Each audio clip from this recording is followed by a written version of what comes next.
5 money-saving tips for your next Singapore trip. Make sure you save this reel. Tip number 1. Do not buy tickets to the observation deck at Marina Bay Sands. Rather, visit Selawi, a club over Marina Bay Sands observation deck. The views from here are incredible, and on certain days the entry to this club is absolutely free. Tip 2.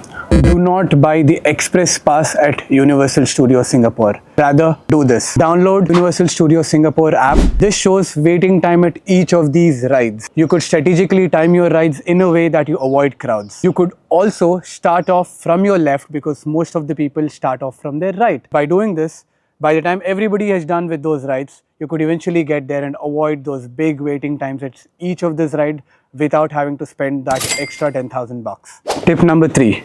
Do not buy SIM cards at the airport. At the airport, SIM cards are typically between 60 to 70 Singapore dollars. Rather, buy it at a convenience store near your hotel. You should be paying not more than 10-12 Singapore dollars. Make sure you're checking that the SIM is in a working condition. Tip number 4.